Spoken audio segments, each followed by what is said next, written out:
Learning Haryana YouTube channel की ओर से सभी साथियों को नमस्कार।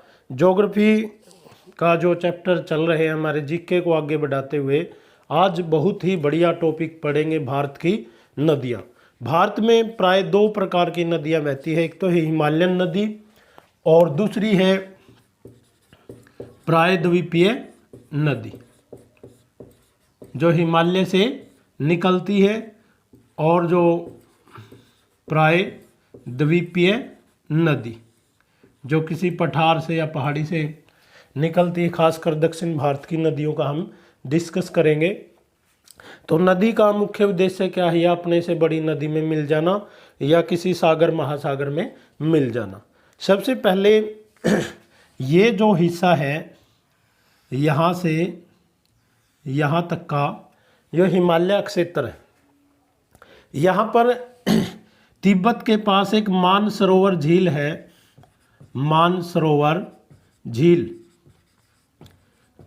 इसको पार करती हुई एक नदी निकलती है जिसका नाम है सिंधु नदी, जो जम्मू कश्मीर से होती हुई और यहाँ पर पाकिस्तान में जाती हुई, यहाँ क्या है अरब सागर और इस साइड क्या है बंगाल की खाड़ी। बंगाल की खाड़ी। तो इस नदी, ये और कोई नदी नहीं है, सिंधु नदी। सिंधु नदी है जो तिब्बत के पास मानसरोवर झील से निकलती हुई जम्मू कश्मीर से होती हुई, उसके बाद इसकी कुछ सहायक नदियां हैं जैसे झेलम, चिनाब,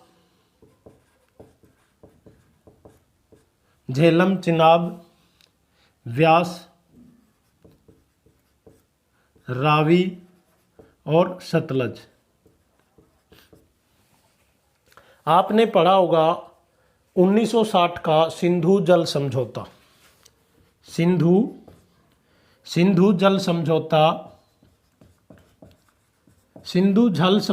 के अनुसार तत्कालीन प्रधानमंत्री जवाहरलाल नेहरू की अध्यक्षता में विश्व बैंक में एक समझौता हुआ कि उस समझौते के अनुसार 1960 में हुआ था जो ऊपर की तीन नदियां हैं सिंधु, झेलम, चिनाब। कौन कौन सी? सिंधु, झेलम और चिनाब। इन नदियों का जो 80% उपयोग कौन करेगा? पाकिस्तान। और 20% भारत को ही उपयोग करना था। और बाकी की जो नीचे तीन नदी व्यास, रावी, सतलज, व्यास, रावी और सतलज, तो इनका 80% कौन यूज करेगा? भारत। और 20% कौन यूज करेगा? पाकिस्तान। तो ये समझौते के अनुसार है, शर्त थी। और इससे जुड़े जैसे तुलबुल परियोजना किस नदी पे है? झेलम पे। तुलबुल परियोजना किस नदी पे है? झेलम में। और श्रीनगर किस नदी के किनारे? झेलम के। और जो आपका जम्मू कश्मीर है चिनाब नदी के। तो अब जो भारत की मुख्य नदी आती है गंगा। कौन सी नदी आती है? गंगा का जिक्र करेंगे। वो देखते हैं कहाँ से अराइज होती है। अब गंगा का जिक्र करेंगे।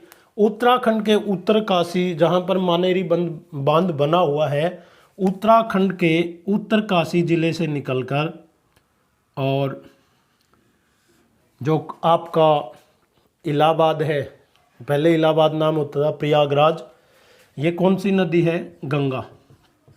उत्तराखंड के उत्तरकाशी, जिसको गंगोत्री या गौमुख भी बोलते हैं, वहाँ से निकलती है और इलाहाबाद या प्रयागराज के पास आके इसमें एक नदी मिलती है जिसका नाम है यमुना, जो गंगा की सबसे बड़ी सहायक नदी है या भारत की सबसे बड़ी सहायक नदी है। गंगा का नाम गंगा जब पड़ता है जब इसमें दो नदी आकर मिलती है, अलकनंदा और भागीरथ।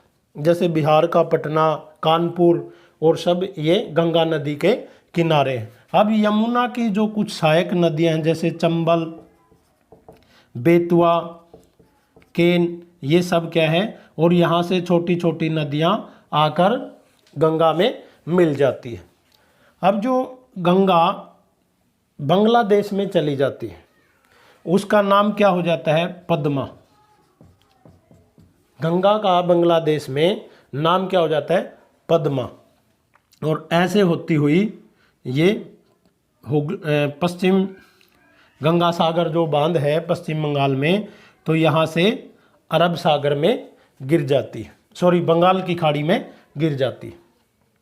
और एक नदी यहाँ तिब्बत को पार करती हुई, जो ये तिब्बत है जो, जिसको हम भारत में ब्रह्मपुत्र बोलते हैं, और तिब्बत में इसका नाम क्या है? सांपू। और असम में जो इस तरह से होती हुई, और अरुणाचल प्रदेश में इसका नाम क्या है? दिहांग। 2880 के लगभग इसकी लंबाई है, भारत में थोड़ी सी है। गंगा की जो कुल लंबाई 2525 है, जो भारत की सबसे बड़ी लंबी नदी है सांपू। और जब ये असम में इसका जो पार्ट है चौड़ा हो जाता है, भारत की सबसे चौड़ी नदी कह सकते हैं ब्रह्मपुत्र को, तिब्बत में इसको सांपू, और जब बांग्लादेश में पहुंचती है तो इसका नाम क्या होता है? जमुना। ब्रह्मपुत्र का बांग्लादेश में क्या नाम पड़ता है? जमुना। और जब गंगा और ब्रह्मपुत्र आपस में मिल जाती है बंगाल की खाड़ी में गिरने से पहले, तो ये दोनों मिलके क्या बन जाती है? मेघना। और यहाँ पर एक डेल्टा का निर्माण करती है, सुंदरवन डेल्टा, जो कि विश्व का सबसे बड़ा डेल्टा है। तो यहाँ पर एक जो उपजाऊ डेल्टा है सुंदरवन डेल्टा का निर्माण करती है। इस तरह से ये गंगा के बारे में था। और जो सतलुज और रावी है, या पंजाब का जो बॉर्डर है पंजाब, वहाँ पर एक बांध बनाया गया है, भाखड़ा नंगल बांध। वहाँ से एक नहर निकाली गई है, इंदिरा नहर बोलते हैं, जो विश्व की सबसे बड़ी मानव निर्मित नहर है। और खासकर किसको सिंचाई करती है? वो राजस्थान को, इंदिरा नहर के नाम से। और एक यहाँ पर अरावली पर्वत है, जो कि विश्व की सबसे पुरानी पर्वत श्रृंखलाओं में से है, जिसको शिवालिक पर्वत श्रृंखला कहते हैं। यहाँ से एक नदी निकलती है, लूनी नदी निकलती है, और जो गुजरात का जो या कच्छ का रण है उसके अंदर ही विलुप्त हो जाती है। अब प्रायद्वीपीय नदियों में हम जिक्र करते हैं दक्षिण भारत की। यहाँ पर 36 दक्षिण भारत की नदियों का जिक्र करेंगे। यहाँ पर एक जगह है छत्तीसगढ़ में, अमरकंटक। अमरकंटक, यहाँ से 3 नदियाँ निकलती है, ये नर्मदा, और इधर से आकर गंगा में मिलती है सोन नदी, और इधर महानदी। सोन नदी कहाँ पे मिल जाती है? गंगा में। और नर्मदा और महानदी के बारे में बताता हूँ। उड़ीसा में इस पर एक बांध बनाया गया है, जिसको बोलते हैं हीराकुंड बांध। हीराकुंड बांध बनाया गया है, जो कि विश्व का सबसे लंबा बांध है, या भारत का सबसे लंबा बांध है। अब नर्मदा यहाँ पर जब एमपी का जो मध्य प्रदेश का शहर है, इस तरह से बहती हुई अरब सागर में गिरती है, तो एमपी जबलपुर में एमपी में एक जगह है जबलपुर, वहाँ पर एक झरने का या जलप्रपात का निर्माण करती है, जिसको बोलते हैं धुआंधार जलप्रपात। धुआंधार जलप्रपात या कपिल धारा जलप्रपात कहते हैं इसको। एमपी जबलपुर में ऊंचाई से जो पानी गिरता है, झरना बनता है, उस झरने का नाम है धुआंधार जलप्रपात या कपिल धारा जलप्रपात। और इसके नीचे एक नदी आती है ताप्ती। सतपुड़ा एमपी में की पहाड़ियों से एक नदी निकलती है, जिसका नाम है ताप्ती, जो पहाड़ियों के बीच से निकलती है इस तरह से, जिनको हम रिफ्ट या द्रोणी बोलते हैं। क्या बोलते हैं? रिफ्ट या द्रोणी। एक खास बात, जो नदियाँ बंगाल की खाड़ी में गिरती वो छोटे मोटे डेल्टा का निर्माण करती है, जैसे हमने अभी पढ़ा सुंदरवन डेल्टा। और जो अरब सागर में गिरने वाली नदियाँ किसी डेल्टा का निर्माण नहीं करती। किसका निर्माण नहीं करती? डेल्टा का निर्माण नहीं करती। अब पढ़ेंगे गोदावरी। यहाँ पर एक गांव है महाराष्ट्र का, नासिक जिले का, त्र्यंबक, नासिक जिला है जो त्र्यंबक गांव है उसके पास एक पहाड़ी है, वहाँ से कौन सी नदी निकलती है? गोदावरी। जैसे उत्तर भारत में गंगा का विशेष महत्व है, उसी प्रकार दक्षिण भारत में भी गोदावरी पूजनीय है। इसी प्रकार इसको वृद्ध गंगा या बूढ़ी गंगा या दक्षिण भारत की पवित्र नदी बोला जाता है। उसके बाद है कृष्णा। कृष्णा नदी है जो यहाँ निकलती है इसके नीचे से और आंध्र प्रदेश होते हुए